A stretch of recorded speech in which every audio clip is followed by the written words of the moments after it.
Karussell, nach diesem Kampf. After this merry-go-round, this inner struggle, there followed a great calm, which started from my feet. I didn't see anything, no one who had died, but it was more on an emotional level. At that moment, I no longer knew that I had a family that loved me, or that I had people that I loved.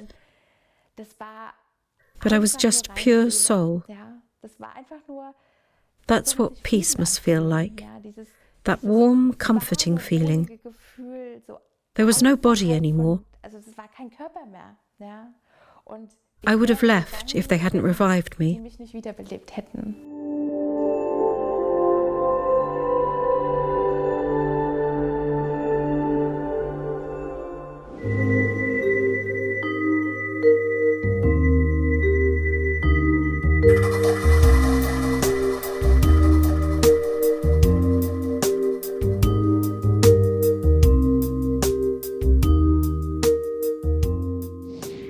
Frau Hilfenhaus, Sie sind Mutter. Ms. Hilfenhaus, you're a mother, coach and motivator. You were a successful entrepreneur and look back on a life full of strokes of fate, cardiac arrest, pseudotumor, and a near-death experience. I would like to talk to you about all this, but first, I would like to ask you to describe the circumstances that ultimately led to your near-death experience. That was in 2011 when it all began. How did it come about? Yes, I finished my studies in the summer of 2011. As a reward, I wanted to take a holiday with my sister and my daughter, who was 20 months old at the time, and that's what we did. We flew to Egypt. On the return journey, we had been in the air for about 90 minutes. I suddenly realized that I was feeling sick. Everything was spinning. Then I dropped my daughter. She was in my arms.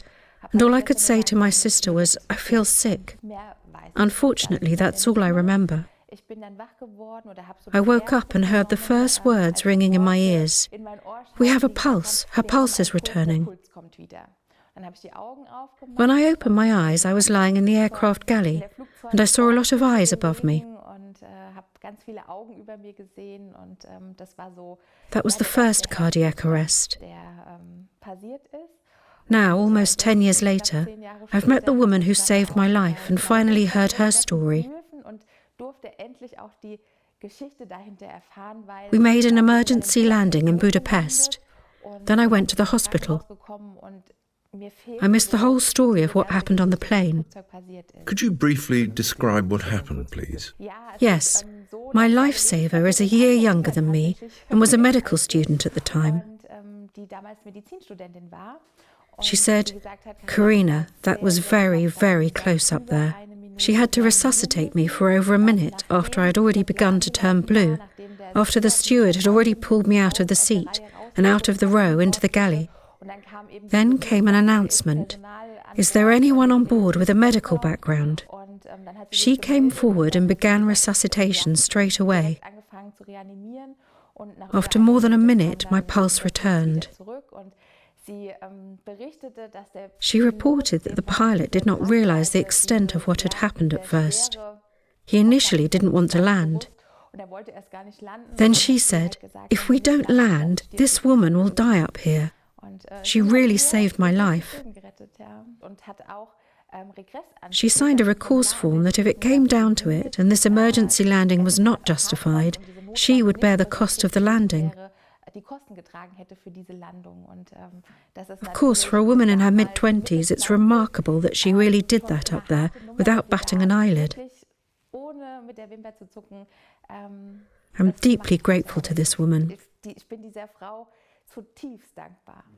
You yourself then regained consciousness when you heard her talking about your pulse. Exactly. Then I woke up for a moment. I really wanted to fly back to Frankfurt. I didn't want to make an emergency landing or go to hospital, but that didn't work. The pilot said, "If you can get up now and walk back to your seat, then I'll fly on to Frankfurt." However, my circulation collapsed again and again. At the time, they suspected it was a pulmonary embolism. What happened next?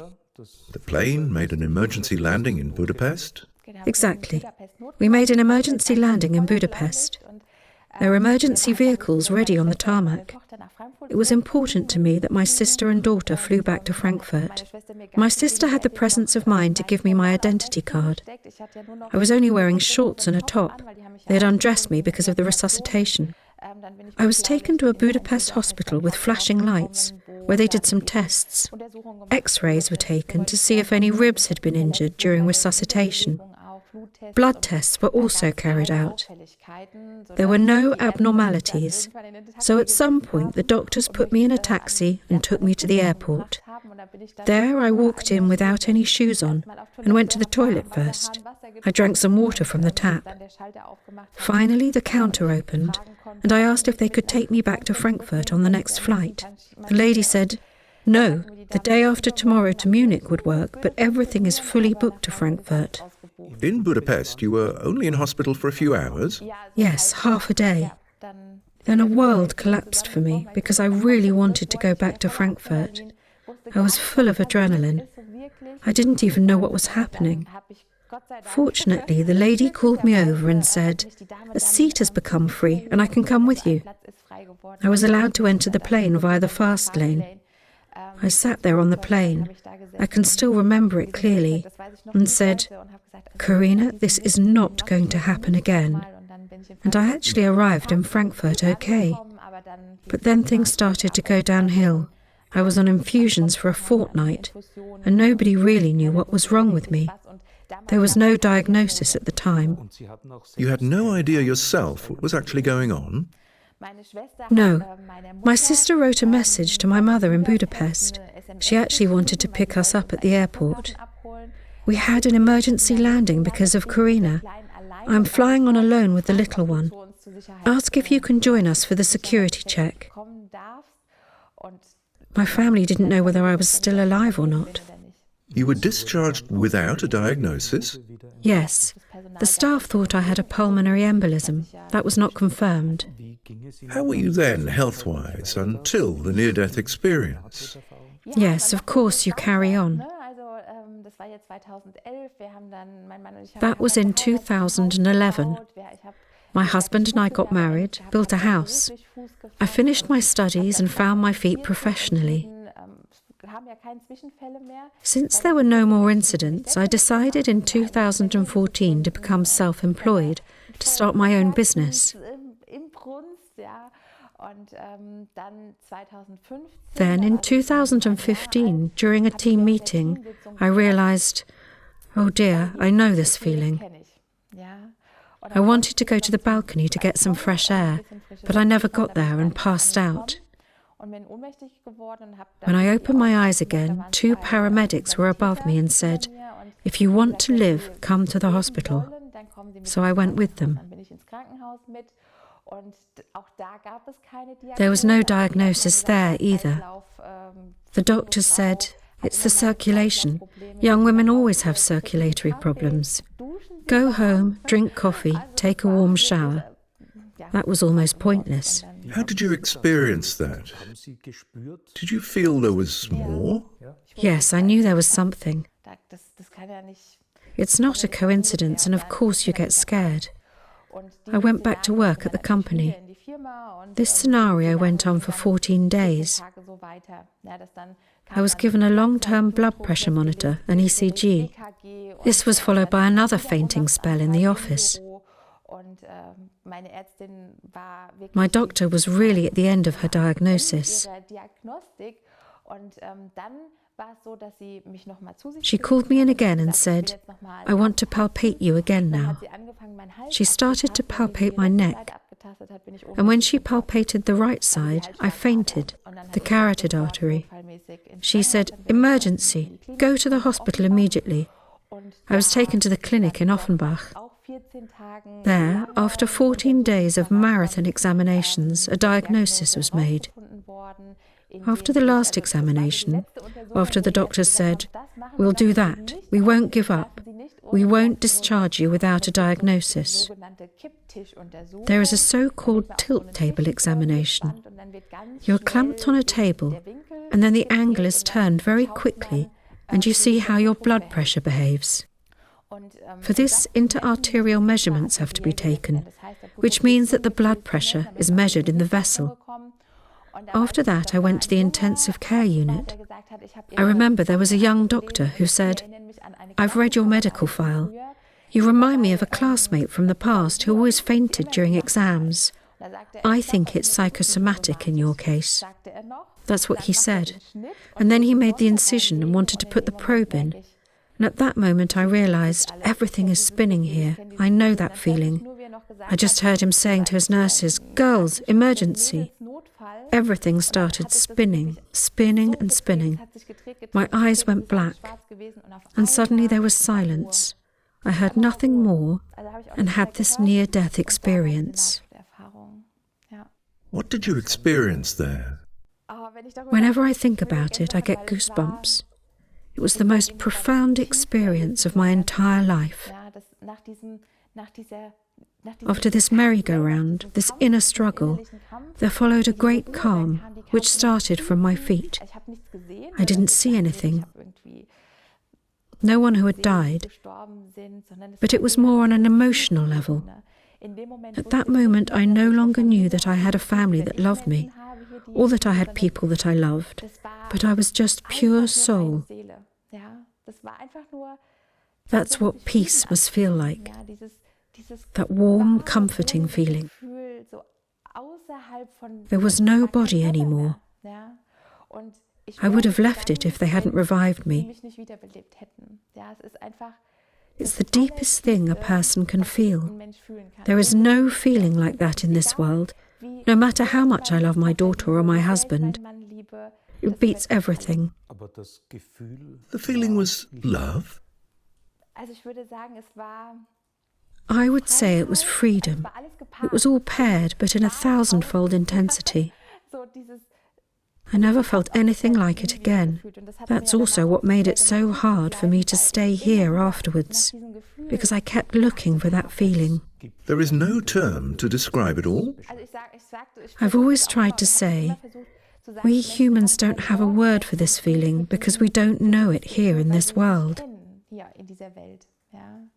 So I have not yet been able to invent a word for it, except that it was simply the most overpowering thing I have felt in my life so far. If you wanted to describe the aspects of this feeling in words, love, freedom, security?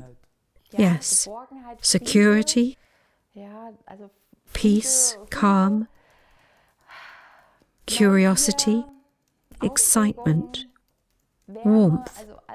It definitely made you curious. I would have actually gone into that feeling.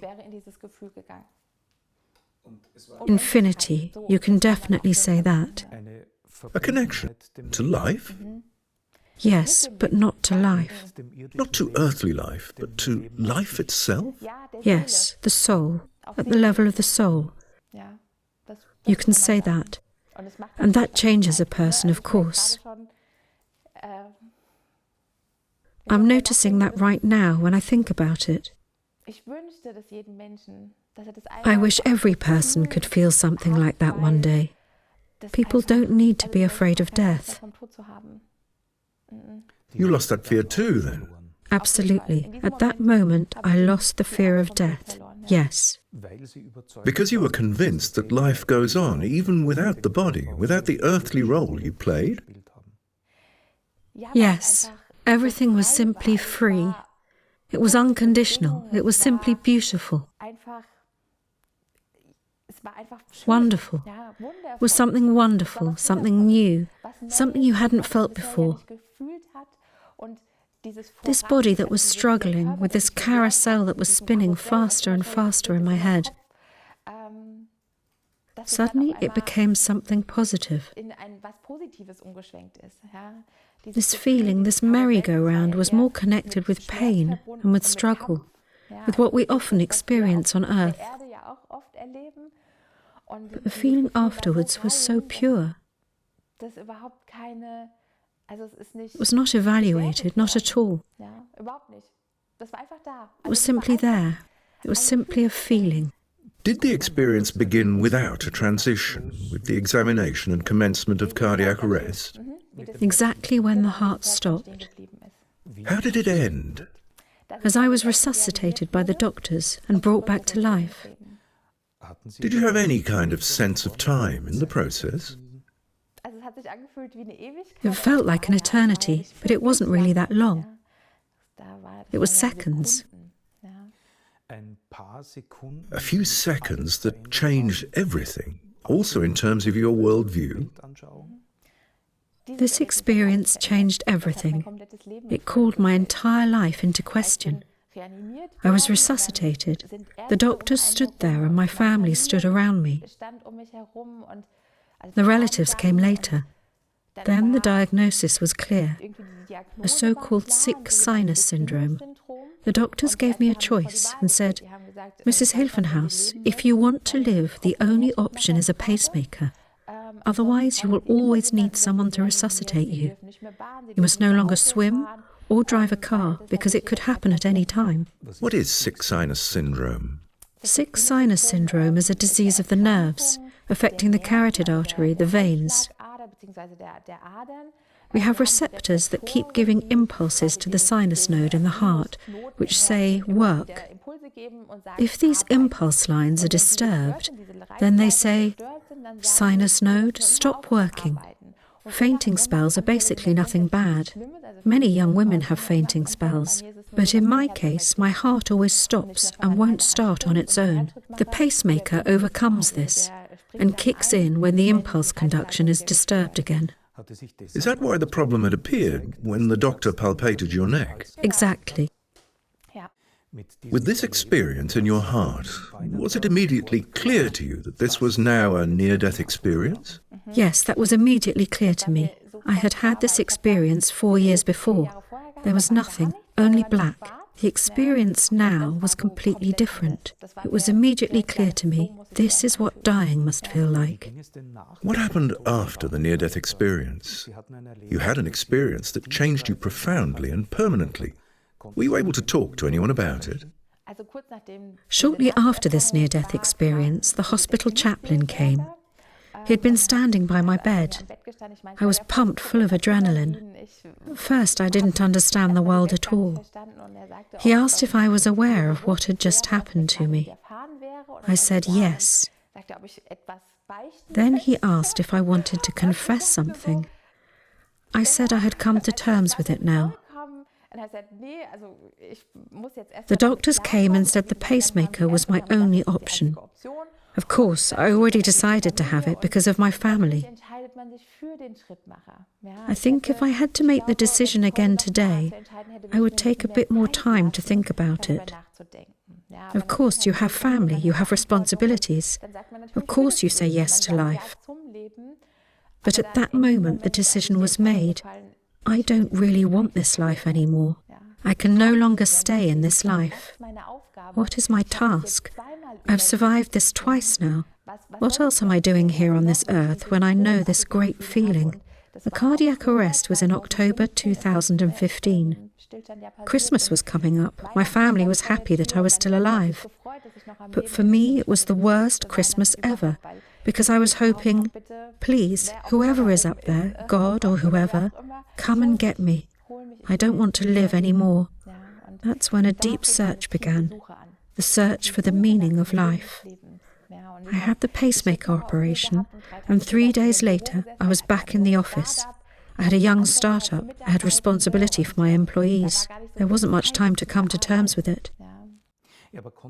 Did you want to talk about this near-death experience with anyone? I've always had a good marriage with my husband. He was, of course, happy that I survived. I don't think he could believe it. But I always talked about it with my mother-in-law.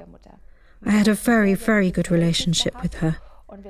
We were often out in the forest together, and I would ask her, "Doris, why am I still here? What's the point?" She helped me a lot. From the orthodox medical side, everything was cleared up. The pacemaker was running. There were no options for me as a young woman to work through something like this psychologically. We had built a new house. We had an induction hob in the kitchen. Then they said the cooker had to be moved out of the house because of the magnetic field and things like that. I was very much alone with that. That was in October 2015. My mother-in-law was 56 at the time. I said to her, "Doris, if you have to die one day, you don't need to be afraid." And then she died 6 months later. A pillar of my life was gone. And so something else came on top of everything I was already carrying. And you think, okay, are you now somehow to blame for the fact that this woman is suddenly ripped out of life? That she just dies? That she is allowed to die and you have to stay here? I wish so often that I had been in her place. I realized that I couldn't go on like this. I had to find help. I went to a Buddhist monastery and asked the nuns there, "What is my task here?" The nun looked at me, laughed and said, "Karina, I can't tell you what your task is here in this world. I can tell you that maybe one day you will tell people that they don't need to be afraid of dying." I didn't understand that at all at the time because I thought, just give me the answer to the question of why I'm still here. Today I laugh about it because that's exactly what happened. I didn't realize at the time that it was all in me. I then said, my mission in life is to be an entrepreneur, to work a lot, to contribute to society, to create jobs. I was actually just distracting myself. I think, and that's what I try to make clear in the book, if I had looked at that moment, I would have burst into 1,000 pieces. It was good that I distracted myself. You have written a book about your experiences? Yes. You turned to a monastery. Were or are you a religious or spiritual person? I was baptized Catholic, but had nothing to do with the Catholic Church. And yet I have always been a believer. It was my very own faith. I believe that there is something, a higher power in the universe, whatever, and that it might give me this test. I have also doubted. It was precisely in this despair, in my quiet chamber, that I didn't think about all that had actually happened to me. I did not allow this questioning. I kept trying something new. I went on a road trip to Ireland to see if there were any answers for me. When I look at my diary today, I wrote a diary at that time, I find doubts about my life on every page. You went on a quest. Did the experience also fundamentally change your worldview? Yes, my whole life. Today I would say I didn't live for 5 years. I functioned and somehow walked around on this earth, but I did not live, not a single day. You live more consciously now? Absolutely, 1,000% more. But it was also a long way there. You had an existential experience that led to a deep longing, but which others could not understand. How did you deal with this conflict? I have a completely different view of that today. I can no longer understand that this deep love of my daughter, my husband and my parents was not enough to keep me here on this earth, that I wanted to stay. That is difficult. Everyone lives his or her life. My relatives, with whom I spoke, also about the research for my book, were not aware of the scope of my experience. They couldn't understand what it meant for me. But of course it's nice that we get the chance to live on and do things differently in the future. Among people around you, has the understanding of what you experienced increased over time? Yes, because I was much more open about it. I was very open about it, and this understanding came. Then, in 2017, you had to deal with another surprising diagnosis. What happened then? I went to the office again in the morning, and the colleague said, "Something is wrong with you. Your eyes are in different directions." And I realized I had to squint one eye when I was driving. I went back to the family doctor, and she called the ambulance straight away. Everything went relatively quickly. intensive care, MRI. That's when I was diagnosed with pseudotumor cerebri. You can think of it as a brain tumour, but the primary tumour is not found. However, the intracranial pressure keeps rising. The cerebrospinal fluid is no longer removed. This means that a lumbar puncture is required, in which the water is removed from the back of the spinal cord. This restores balance. I have to say that this diagnosis cost me a lot of energy. Again and again, these punctures in my back with long needles. Physically, too, I was in a very, very bad way. I lay in bed for weeks, and for the first time I asked myself, is it all good what you're doing? All this stress with the company, and at the same time this search. It all took a lot of energy. But then it continued. I was given medication. My life cycle was adjusted so that I went to the clinic every 4 weeks for a lumbar puncture. When you have 50 employees, there's always the thought, of course, okay, you can't drop out now. Then I really took it so far that I went to the hospital in the morning with a puncture, where you normally stay for 24 hours. But I discharged myself, went back to the office, dealt with investors' appointments, lay down on the floor in the office,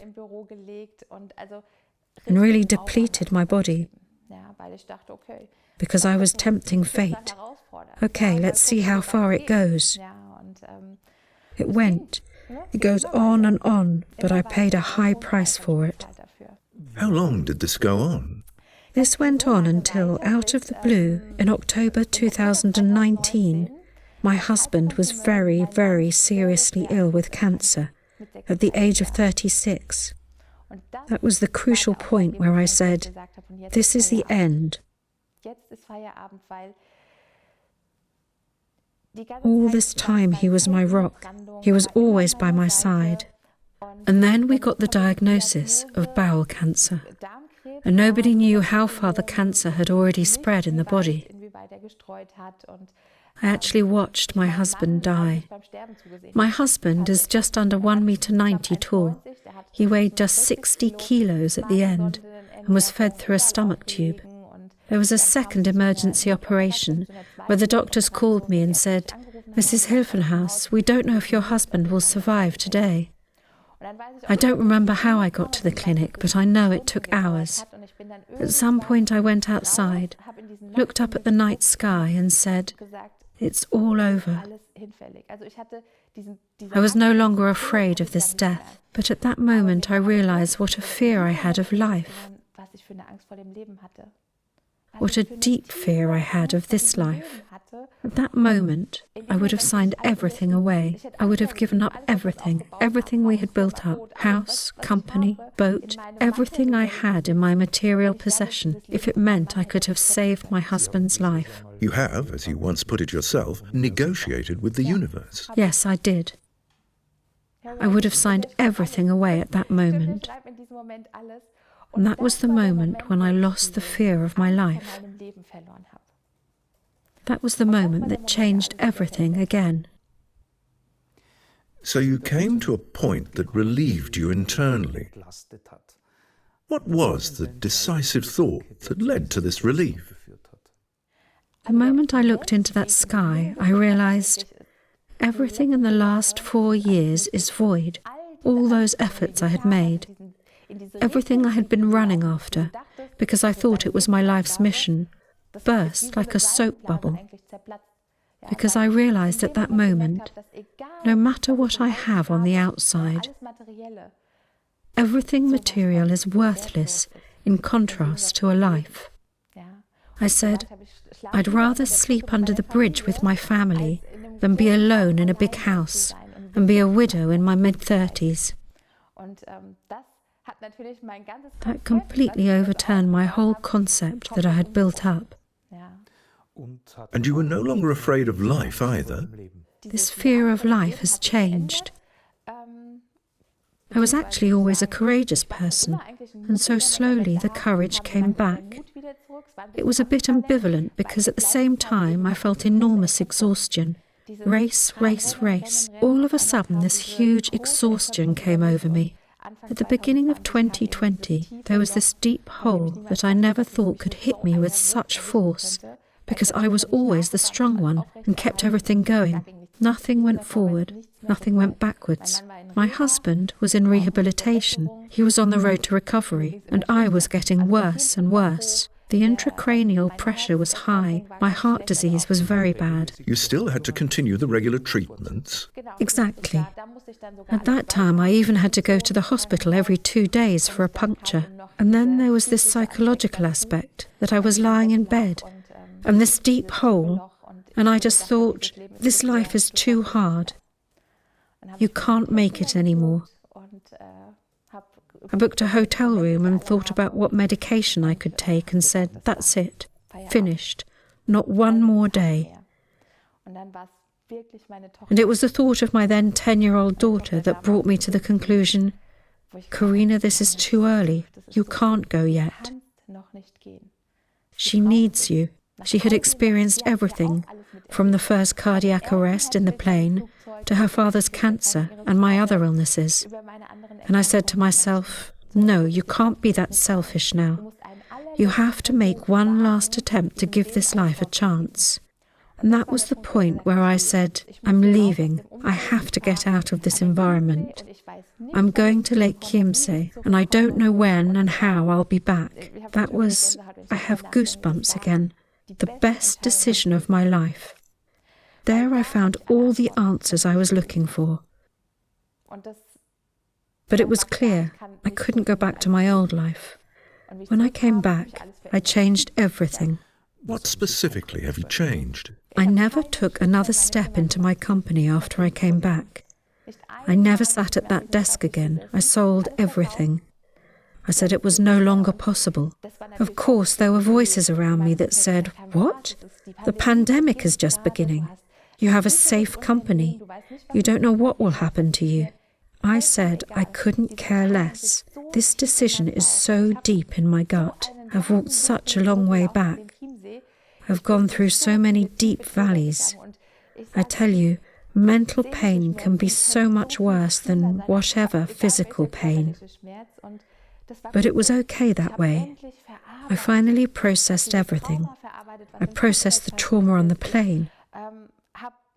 I got my intuition and gut feeling back.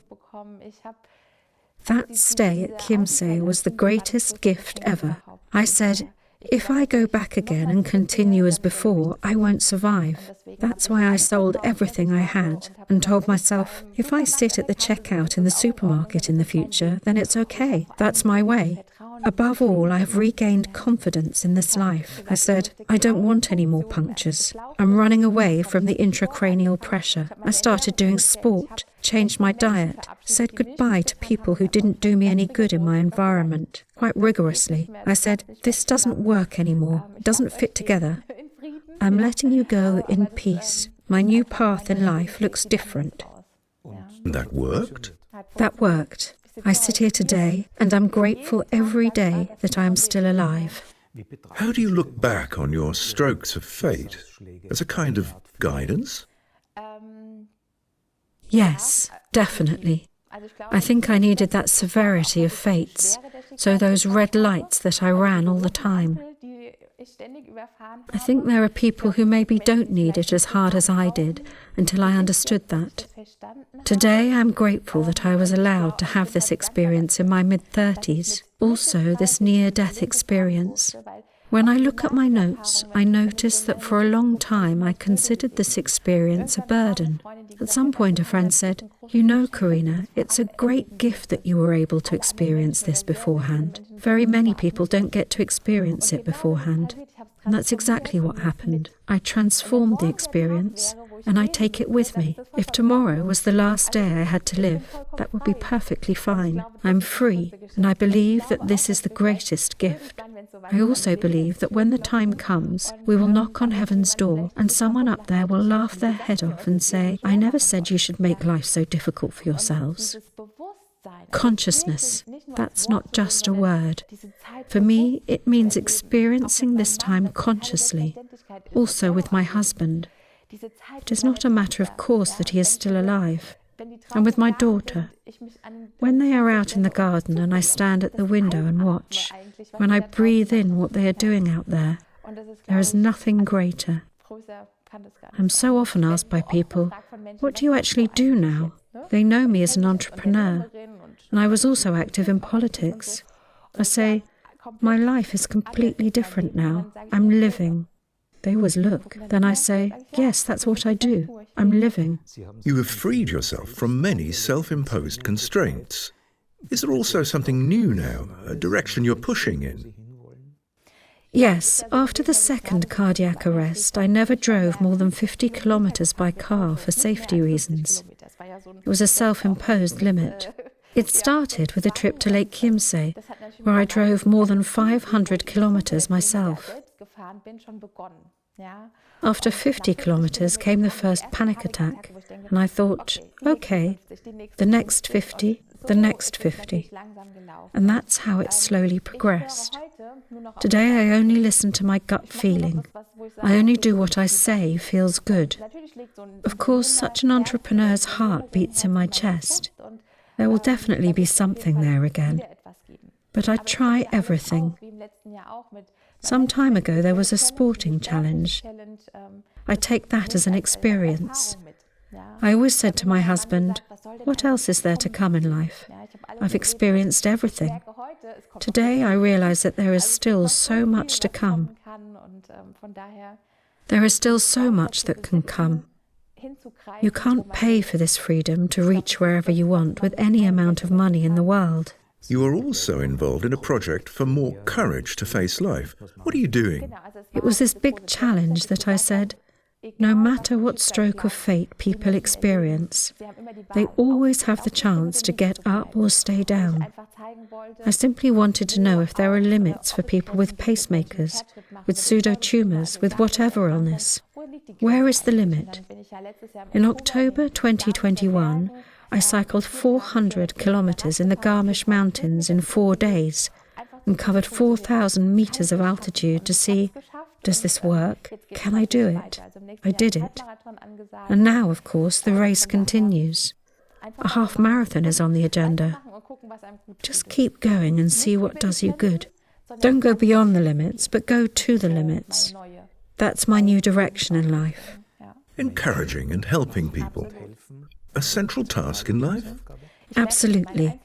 I notice in the individual coaching sessions I give how many people are struggling with their lives or are at points where they can no longer get ahead. Maybe my advice contributes to a transformation, or my concept. I take you by the hand and guide you a bit on your way. It is the most beautiful gift in my work to accompany people. I can only pass on what I have experienced myself.